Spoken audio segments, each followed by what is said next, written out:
How's it going, folks? I'm Matthew. This is Lemora's Cards, and today we're going to be talking about the Commander Leagues on Magic Online. There's some news from last week that Commander is now a supported format to play competitive leagues on Magic Online. Pretty big announcement as another bit of recognition from Wizards of the Coast towards the competitive Commander side of the format. I'm a little sick, bear with me. Hopefully I'll get better at some point this week, but I've already put off making videos for a couple days and I ain't got any better yet, so the show must go on. Hopefully you don't mind it too much. I needed to talk about this, go over some of the details of the differences between this sort of metagame and what you might be used to, some things to look out for with Magic Online, and what this might just mean for the future of cEDH. As always, if you enjoy this, like, comment, subscribe, share it with your friends, share the good news. It helps the channel out a lot. And as always, thank you to my amazing patrons over on Patreon. There are huge new changes over on the Patreon, probably by the time you're seeing this, with lots of new tiers offering things like coaching, deck advice, stuff like that, patron exclusive Discord. Please check that out in the description below. With all that being said, let's hop into it.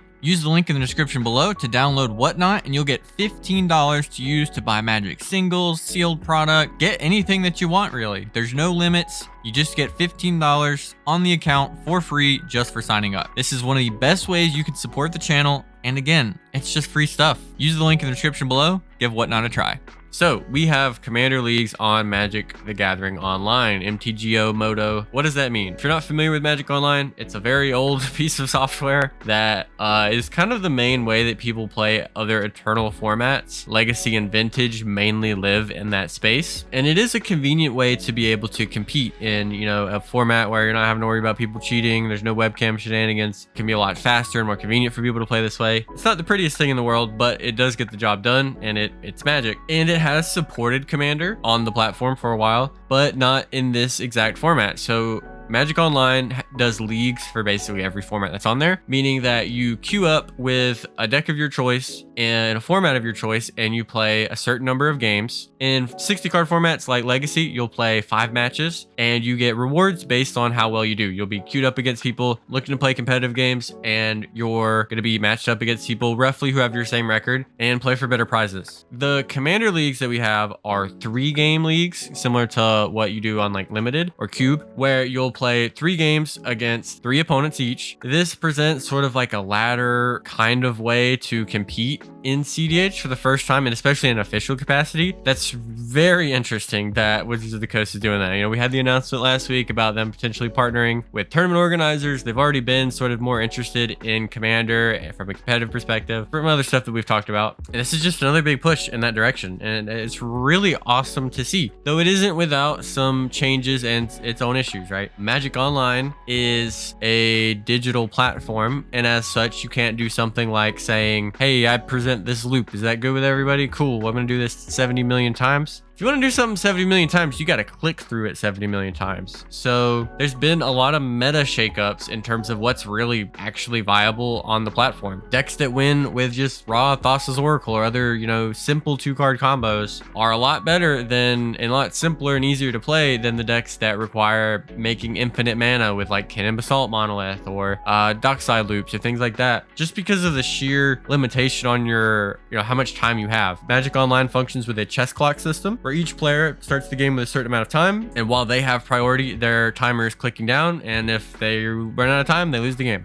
So awesome decks like Rog Thras, which would be my go-to deck to grind right now, are basically unplayable on this platform, which is pretty unfortunate. It does open up room for other types of decks. I've been hearing lots of really wonky stacks decks are showing up on there, and people are experimenting, and there's lots of new people coming to the scene, which is really cool. Magic Online does have a really big community, so there are a lot of people who are already interested in this sort of eternal online space that are looking to try out this new thing and see that it's competitive and give it a shot. I am actually level 1 Vintage player. Was talking about their first experience on the platform playing cEDH, and at first when they went into it, they were just going to mute everybody in the chat, but they actually liked the political aspect of it and how friendly everybody was and helping them understand the format, which I'll absolutely love to hear. That means there are some meta differences. Right now, it's probably not a good idea to go on there and play a deck like Kennen, Thrasios, especially if you're mainly using Thrasios as an outlet using it as a value engine, still fine. Kenrith, even decks like Najeela. There are other issues with things like, hey, I'm gonna win the game when my dockside resolves. But if somebody concedes, there's no ghost player, whatever scenario solution. They can just concede at any time. And so if you cast a spell that requires a player to be there, or try to take a game action that requires a player to be there, and that player scoops, that player's gone, and that thing doesn't happen. There are gonna be some frustrating changes. There's gonna be some decks that perform much better and show up a lot more on that platform than in real life, based on how easy it is to perform their win conditions, how it actually competes against the other decks that show up on the platform. So you might see more decks that win through combat. I wouldn't be that surprised to see Winota on there, or decks like Yuriko. Najeela, while its combos can struggle a bit, because again, you could just attack a player and they concede, and then you don't get your Derevi or Grimarling triggers. Just being able to put the beat down on people very quickly could be really helpful. Again, Underworld Breach loops are doable, but they do take a while, especially if you're not hitting like an easy tutor for your consultation or something like that, or if you're a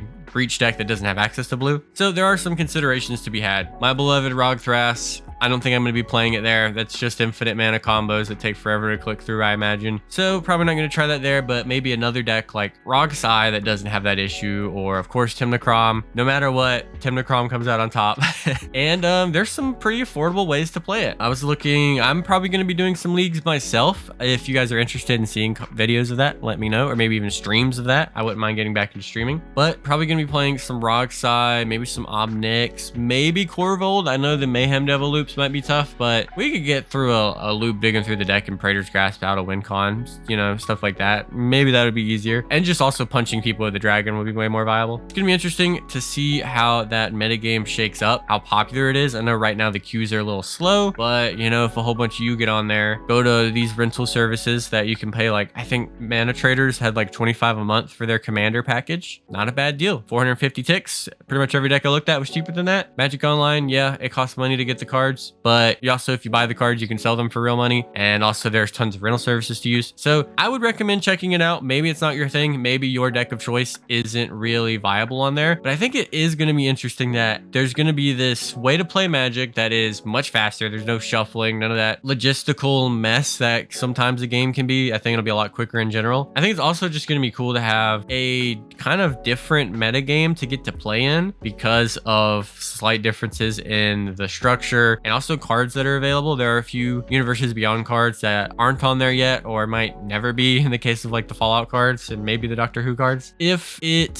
starts to get even more disruptive to where those cards are lacking on the platform, maybe that will be a little bit too much. As it is right now, like the main card that's missing is like Flesh Duplicate. Sacrifice for some decks is a pretty pivotal card, but not too many cards that are missing. And hopefully one day we get to see some kind of solution to this, because at a certain point, Legacy and Vintage, or maybe even Modern, you know, like if the Assassin's Creed cards don't get on Magic Online, what the heck are we doing? So we'll see. I think this is really big, really good news. Again, some people were kind of doom and gloom about Wizards caring about the format when I touched on them running their own tournaments. I think it's all upside. I think a lot of this is an inevitability and is great to just have more new eyes on the format. That's what this channel was about, trying to make the game more accessible and just help people find out that it exists. So I think this is great. Maybe it won't be ideal, maybe it won't be perfect, but it is a new way to play cEDH online where you don't have to really worry about the webcam cheaters. You can do it fast, you can do it anytime, you know, get on there at 2 a.m. probably, especially as the queues get a little more lively, be able to just find somebody playing and you don't have to worry about your audio and your webcam setup. You just hop on Magic Online, let the program do all the work. If you're interested in cEDH on Magic Online, let me know. Let me know if you'd like to see some of that content on here. I might just go ahead and record it anyways, but if you'd like to see that, maybe some streams, let me know. That would be a cool way to get to do gameplay content that doesn't require a ton of planning with a whole bunch of people. And yeah, with all that being said, thanks so much for watching, and as always, go play cEDH.